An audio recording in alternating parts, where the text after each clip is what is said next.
Welcome to Sheepdog Nation Podcast, the only place on the internet where law enforcement and their families can come to be understood, supported, and stood up for.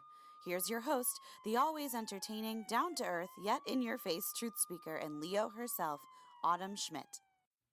What is up, Sheepdog Nation? Welcome to another season 3 of the Sheepdog Nation Podcast with your host, me, Autumn Schmidt. I'm really excited to have you here as always.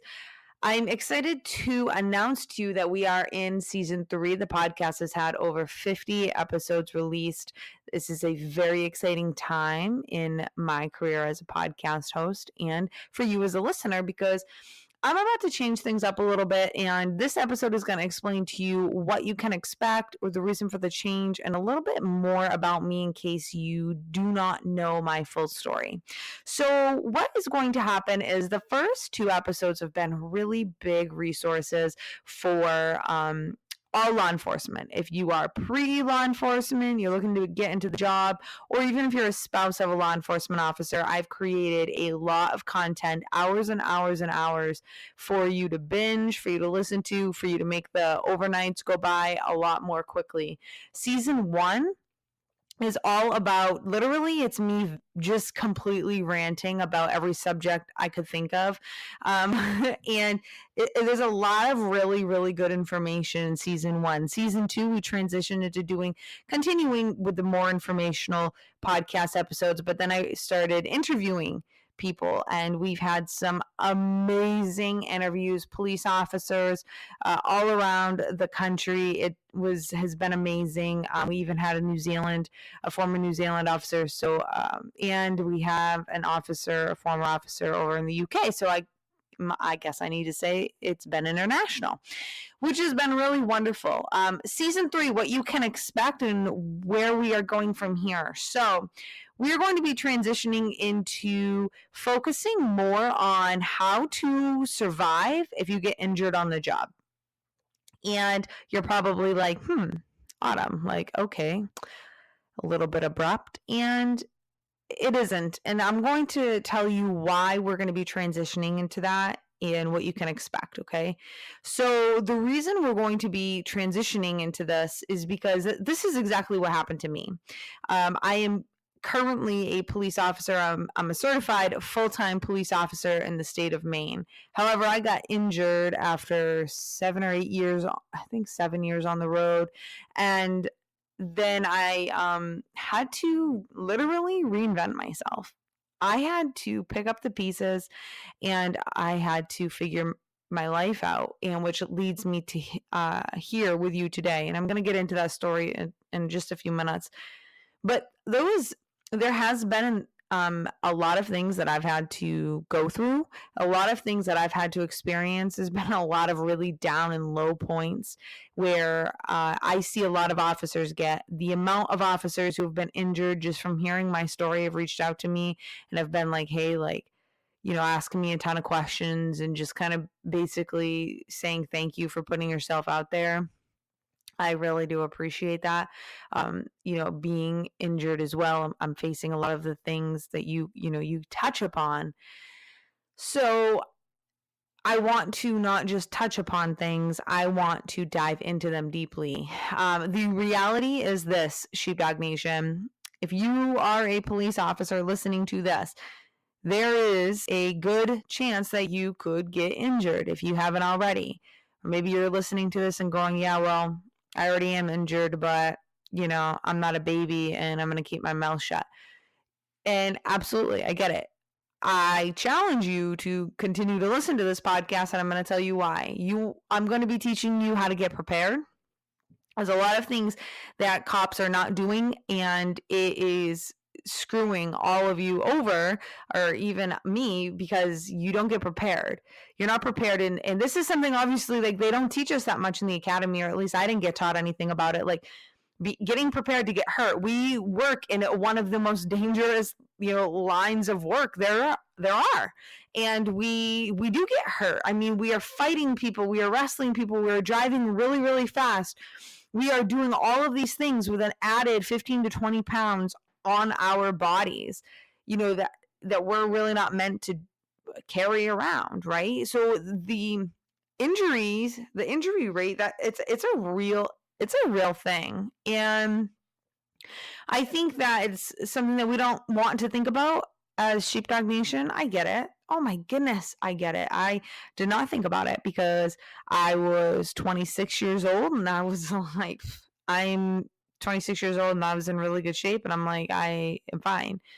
And then I also had the mindset too where I was like, well, I'm not going to my doctor, right? You know, I got a little pain in my back, a little ache, but whatever. You know, my legs go numb when I put my duty belt on, but hey, you know what? I can deal with it. And I did. I dealt with it for 2 years. 2 years. I never said anything about my legs, okay? And it just got worse and worse and worse to the point where I actually did say something. And so the point of this podcast, moving forward for this season, is really going to get you prepared. I want you to be thinking about everything. I'm going to prepare you for, you know, right now, how you can be prepared. I'm going to prepare your mind. I'm going to prepare you to fix your finances, to be thinking about how you can diversify yourself and have the police department pay for it. I'm going to teach you all about workers' comp from a cop who's been through it. I'm going to get you prepared from the medical aspect and what you need to be talking to your doctor about and all of that stuff. I'm going to be talking to you about the stress. The stress is awful. And I've seen it with multiple officers. It's not just me. Some officers have a great mindset around this. When they go out and they think, you know, they're like, I'm on vacation and everything is cool. Other officers go out and they literally count down the seconds until they can go back 10-8 back on the road. And so we're going to talk about that. We're going to talk about everything that you could think of, from all of this, getting injured, pre-injury, post-injury, during your injury. We're going to talk about if you have to get out of the job. We're going to talk about creating that side hustle. We're going to talk about how to reinvent yourself. We're going to talk about getting an education and how to do it and everything that you could think of. That is what this next season is going to be about, because the way that I can best serve you, I've decided, is more than just, you know, ranting, which there will be autumn rants thrown into the mix. There will be my rants, and I will rant about certain things, different topics. I've had some officers reach out to me. They want to hear about, you know, my ideal police department and how I'd set it up, and they want to hear about different things. And I'm going to throw those episodes in by all means, because this is for you. This you know, this podcast is for you, the listeners. But I'm going to be teaching you a lot of how-tos. So you're going to see my titles kind of switch from just titles to, it's going to be the how-tos. Because I want you to learn. I want you to gain an education. I want you to listen to this podcast, and I really want you to become enlightened. I want you to just flip the switch and have the light bulb go on. And just, if you can listen to my podcast and just take away one thing, just one thing from season 3, you're going to be a lot better off. Okay. I want to tell you a little bit about my story and why I feel so passionate about this. So, like I said, I was 26 years old and I did not have a cut and dry injury. I did not go climb a fence, fall, get into a fight, or get into a crash and get injured. That'd be a little bit more cut and dry. That's not what happened with me. What happened was, so like I said, for about 2 years prior to everything, my legs started to go numb. At first, it was just the tip top of my thighs, like right underneath my hips whenever I put my duty belt on. And then you know, slowly over a year, it made its way down. First, it was just my right leg, which is my gun hand, my gun side. So I had a lot, obviously, of weight. But then it started to get onto my other side, with my left side. And so I started to notice that both of my legs were going numb, and not like tingly, just literally couldn't feel anything. Like I didn't feel things in my thighs when I'd put my duty belt on. And like I said, it took a while. It wasn't It wasn't, it was accumulative. Thank you for letting me work that out. And so that was the first thing. And then I never said anything to anybody.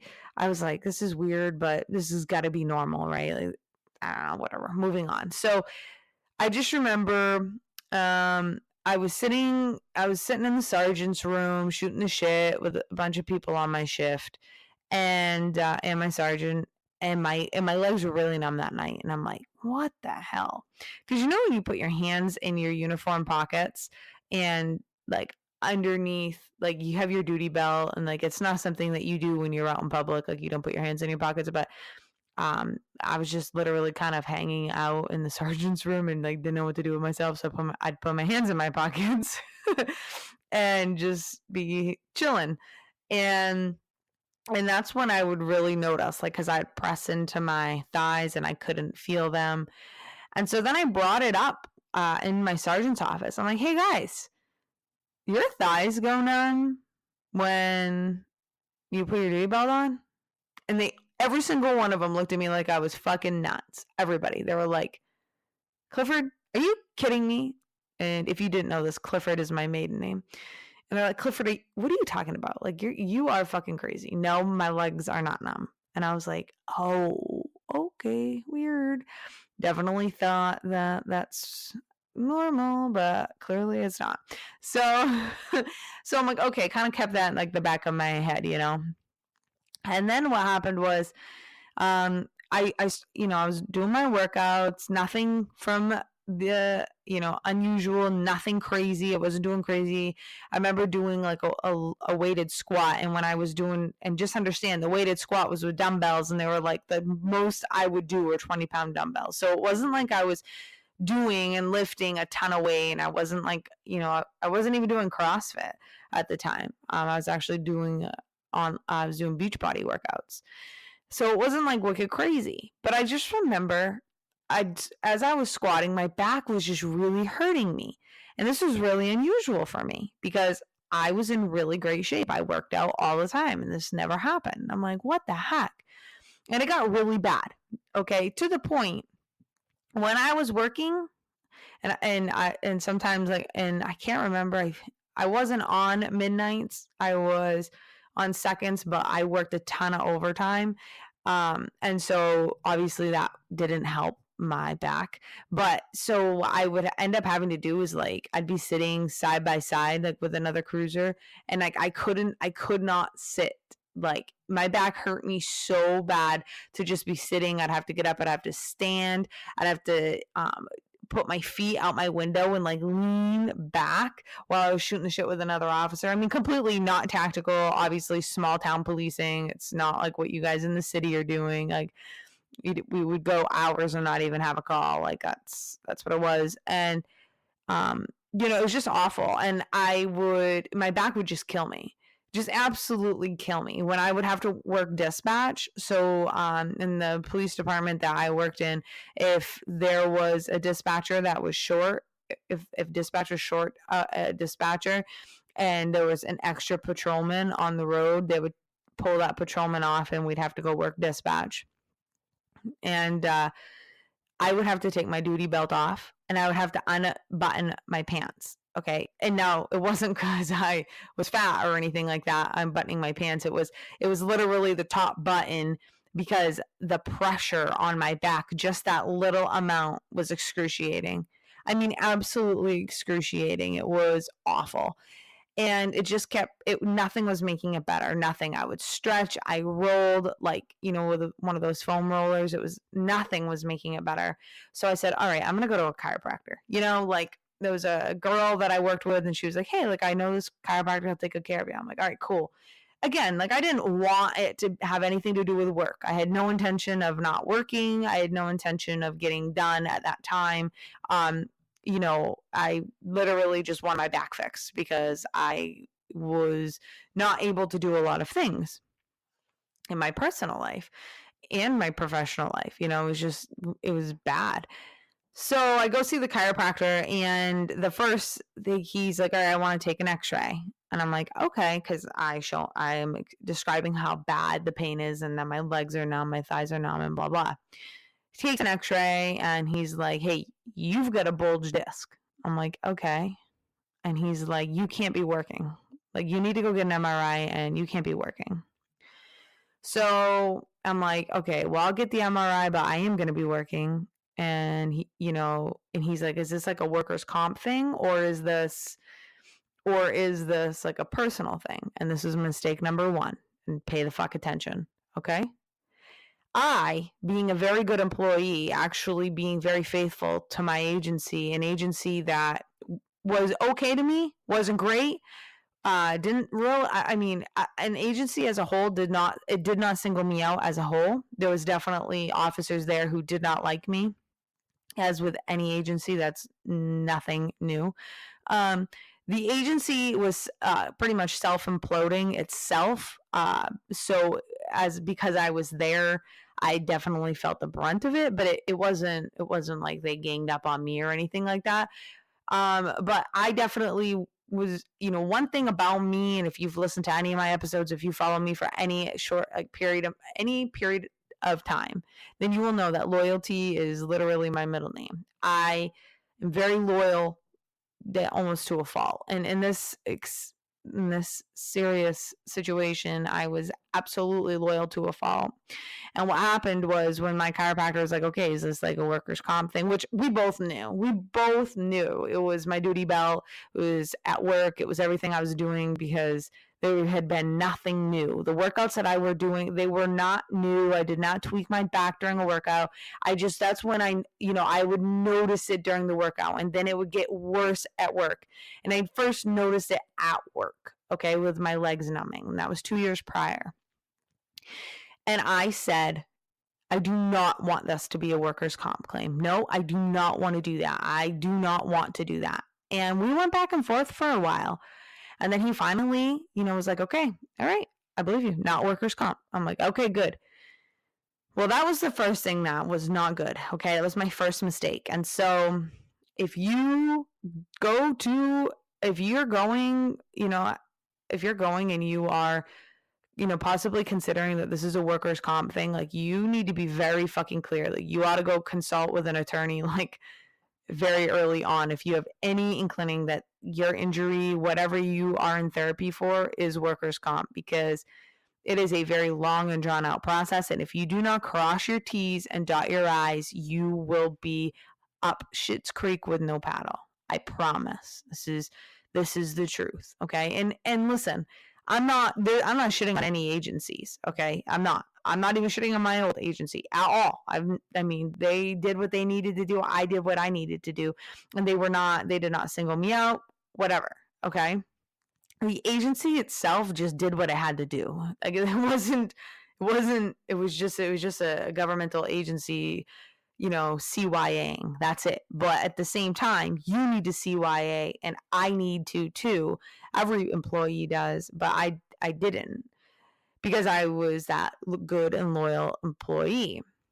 So what happened from here is, then I went and saw my PCP. Well, then I went and saw my PCP. He got me an MRI.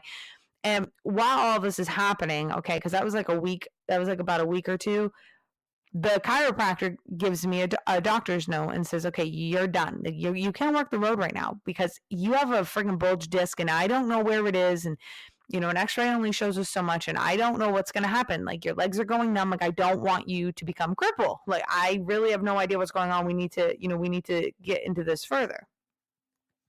I'm like, okay.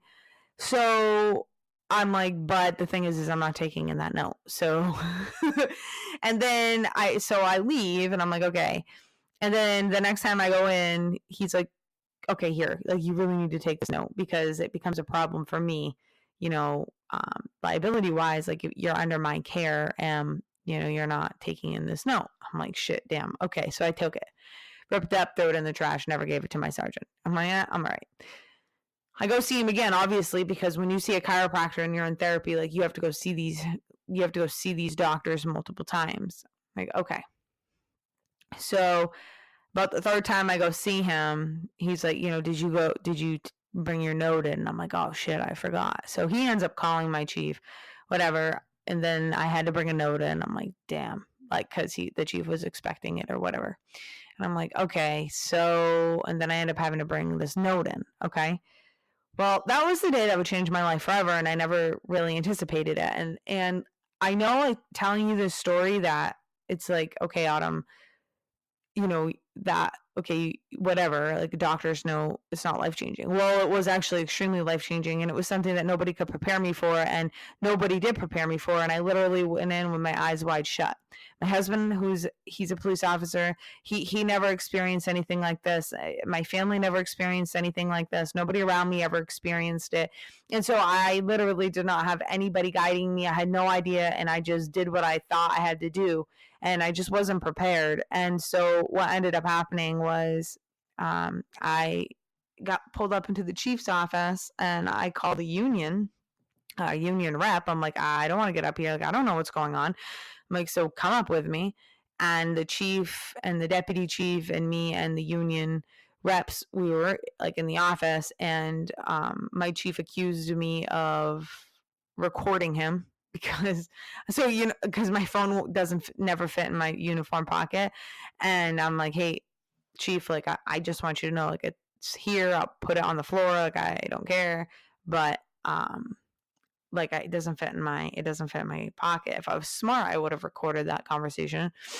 But he's like, are you recording me? And I'm like, so it just kind of like, then it kind of got a little bit nasty, right? Like, I'm like, wait a minute, I'm fucking injured. I didn't even want to be injured. I didn't want to come in here.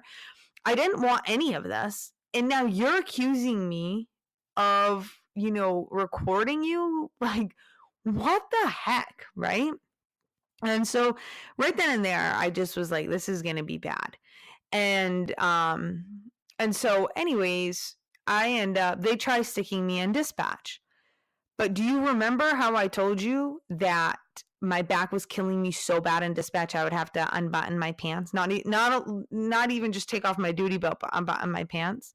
I know it sounds awful, but I would. I'd have to unbutton the top button, and I'd have to pull out my shirt so nobody, like, untuck my shirt. And thank God I'd work overnight so nobody could see it, and so nobody knew, but that's what was going on. And so I called my PCP, and I'm like, okay, look, like, can you evaluate me? Because, like, this is bad. Well, anyways, the MRI came, like, right after that. And it turns out that my injury was a herniated, torn, and a degenerative disc. Now, what I want to say is this, and I'm going to be very upfront with you. People get herniated discs all the time. That's not the big problem. The problem was the tear, and the problem was how my herniation is, and the degenerative disc too. Okay, so what all of that means is very, very compressed in my lowest back, my lowest vertebrae in my back, right where my duty belt's at. Okay, anything that touched my lower back for 2 years, it couldn't come anywhere near it. Like, nothing, nobody could touch it. It was awful. It was excruciating. And what had happened, okay, is that my doctor, who's my PCP, not the workers' comp doctor, which I'll tell you that in a minute, that story, but my PCP, which thankfully I found a good one, and he was good to me, and he knew me, and we established a relationship years prior to the situation, and he trusted me, okay, because doctors have got to build that know, like, and trust with you, because you have got to understand, and you're a cop, how many times do people go into doctors' offices faking bullshit because they want meds, or they want a doctor's note, and they want all these things.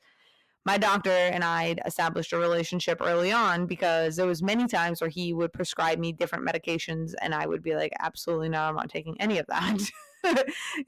And I will just figure it out, like, because I wasn't in there for a free ride or a free ticket or whatever.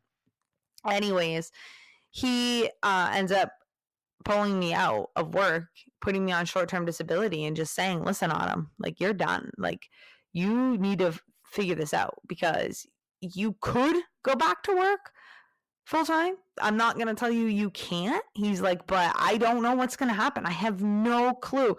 I don't know, I don't know what that herniation is going to do in getting and surgery was completely out of the question because I would not have back surgery, especially at such a young age.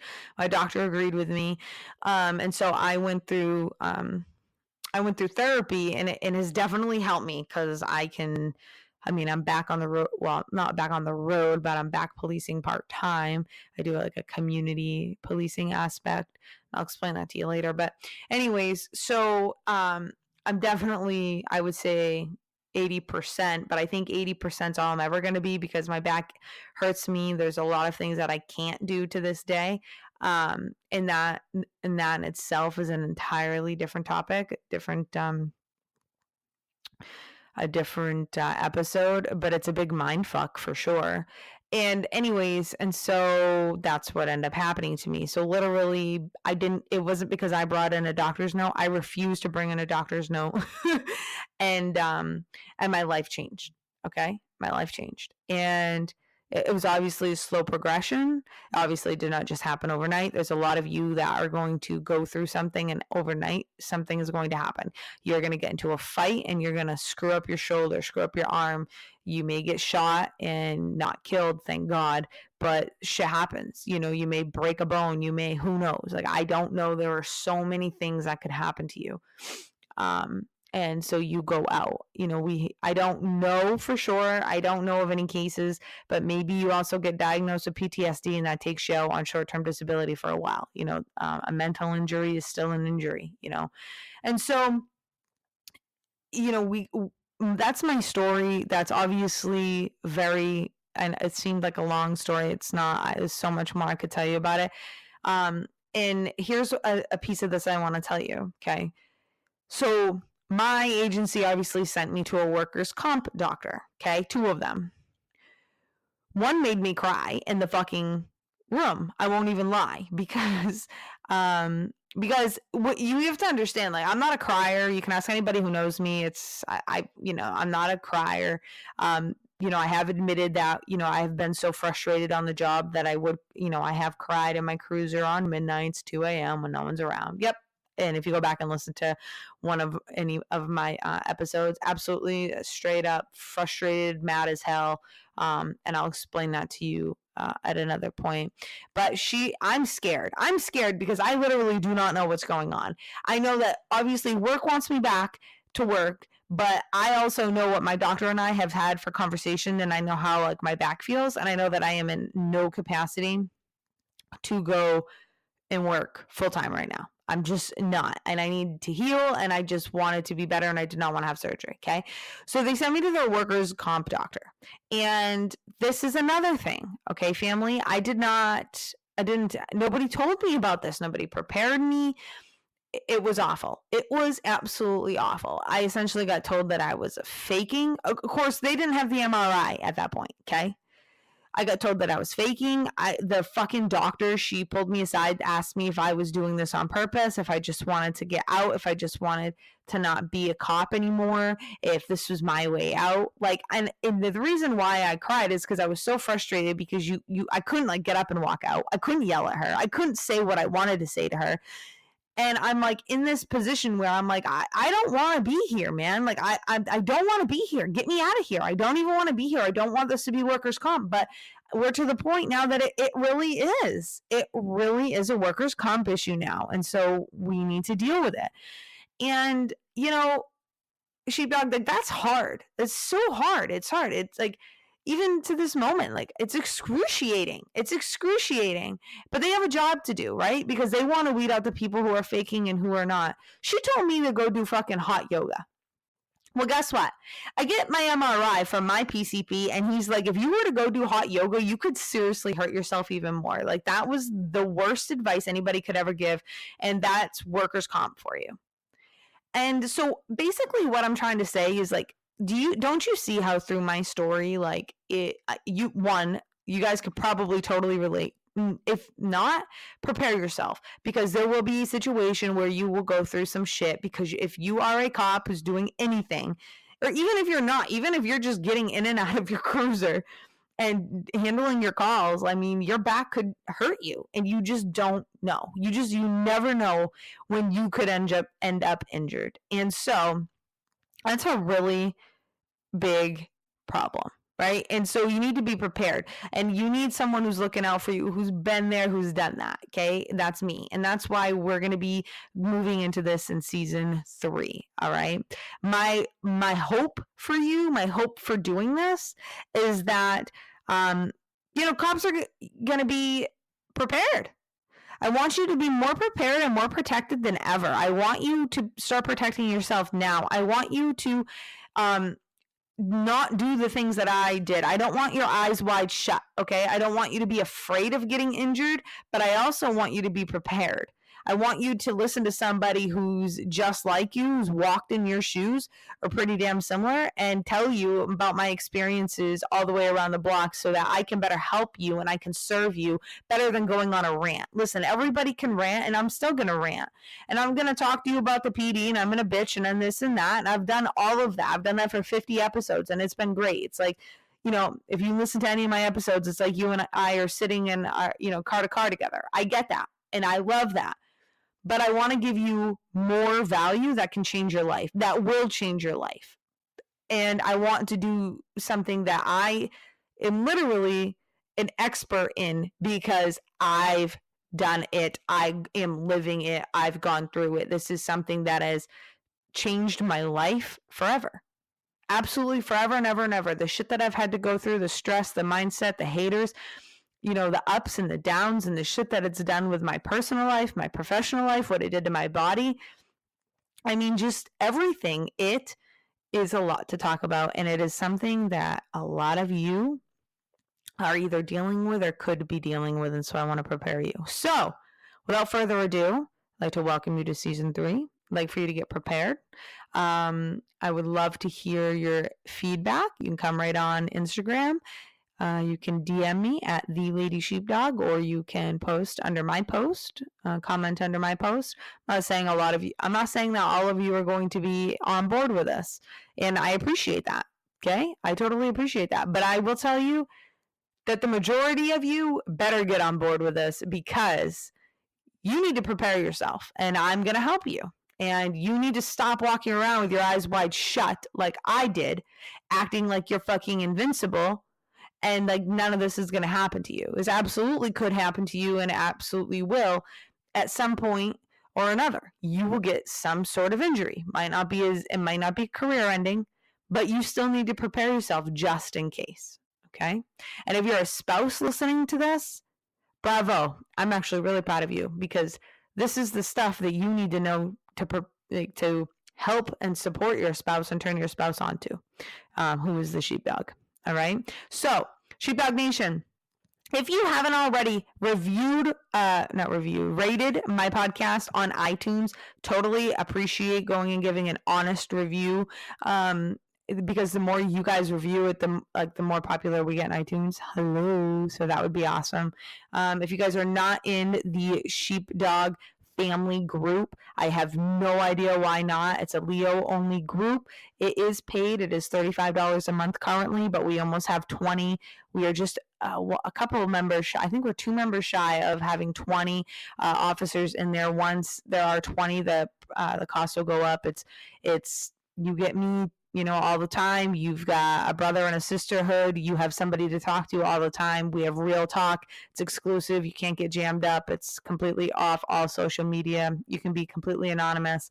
It's where it's at. We talk about all things cops, everything, and we solve problems. It's not a big bitch fest. You're not going to see a bunch of perverted memes. It's just we're supportive, and it's the only thing like its kind that I've ever found. So the link to join the family will be below in the show notes. Please don't forget to go rate and review, and come and hit me up on Instagram and tell me what's up. Tell me your opinion. Love to hear it. And that was another episode of Sheepdog Nation. If you enjoyed this podcast, please go to iTunes and let us know by giving us a rating. If you have questions that you want answered by Autumn in the podcast, submit it by going to the link in the show notes. As always, stay safe and watch your six.